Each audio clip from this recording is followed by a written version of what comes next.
ती शिवजयंती, काय तो शिवजयंतीचा थाट. पण कधीतरी आम्हाला अशी शिवजयंती साजरी करायची आहे, सगळ्यांना मिळून आम्हाला गड किल्ल्यांवर जायचंय आणि गड किल्ल्यांची साफसफाई आम्हाला करायची आहे. अशी शिवजयंती आम्हाला साजरी करायची आहे. आम्हाला कशी शिवजयंती साजरी करायची आहे? आमच्या गड किल्ल्यांवर कुणीही त्या ठिकाणी आम्ही गड किल्ल्यांचं दर्शन घ्यायला गेलो ना, आम्ही सोबत पाणी घेऊन जाऊ, पण पाण्याची बॉटल रिकामी झाल्यानंतर आम्ही ती बॉटल आम्ही त्या किल्ल्यावर टाकणार नाही. आम्ही भूक लागली म्हणून, भूक लागेल म्हणून खूप खाऊ सोबत घेऊन जातो, पण एखाद्या झाडाला खाली विसाव्याला बसाल, तिथे तुम्ही निहारी कराल, पण सोबत नेलेल्या खाऊचा कचरा आम्ही गड किल्ल्यांवर टाकणार. अशी शिवजयंती साजरी करायची आम्हाला गड किल्ल्यांचं संवर्धन करायचं आहे. आम्हाला आमचे किल्ले स्वच्छ ठेवायचे. आम्हाला आमच्या किल्ल्यांवर म्हणजे आपल्या शोभाराजांनी ज्या किल्ल्यांवर पराक्रम केला, जे एक एक किल्ला काबीज करताना किती दुःख यातना सहन कराव्या लागल्या, किती योजना आखाव्या लागल्या. आणि आज आम्ही बरेच जण मी पाहतो किल्ल्यावर जातात, काही टोनग म्हणतो मी त्याला,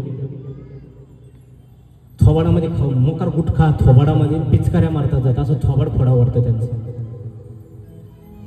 कशाला जातात?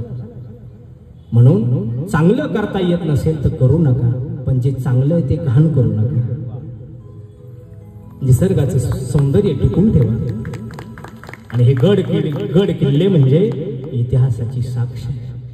हे तुमच्या आमच्या निसर्गानं तुम्हाला आम्हाला दिलेलं वरदान आहे. उद्याच्या पुढच्या पिढ्यांना हा आदर्श घेता यावा.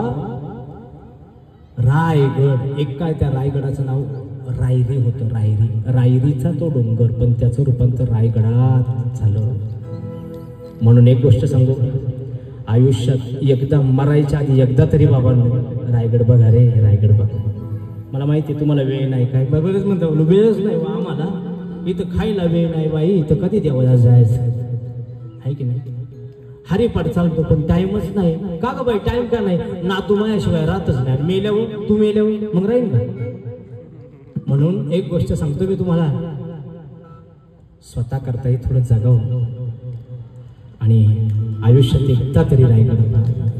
आता आम्ही या उन्हाळ्याच्या सुट्टीत मी सगळे माझे सवंगडी घेऊन चाललो. मयूरदादा मग सांगितलं मी, आम्ही सगळे सवंगडी एकत्र म्हणजे ट्रिपही करायची, पण आम्ही ठरवलं रायगड बघायचा. रायगडला आम्ही अनेक वेळा गेलो, पण आम्ही ठरवलं या उन्हाळ्यामध्ये परत सगळ्यांनी मोठी बस करायची, ट्रिप करायची, मस्त त्या ठिकाणी आनंद घ्यायचा, मनमुराद आनंद घ्यायचा जीवनामध्ये. पण रायगडावर जाऊन नुसता रायगड पाहायचा नाही, तर आम्हाला तिथे स्वच्छता अभियान करायचं आहे. अशी शिवजयंती साजरी करायची आम्हाला.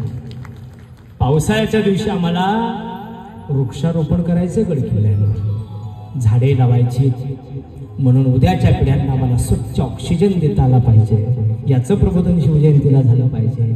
उद्याच्या पिढ्यांना किती उष्णता वाढली आहे की नाही, मग तुम्ही पदर आणि आहे की नाही, किती घाम आहे, किती उष्णता आहे. त्याचं कारण काय? नष्ट केली ना जंगल, झाडं नष्ट झाली, सिमेंटचे बंगले, सिमेंटची जंगलं उभी झाली.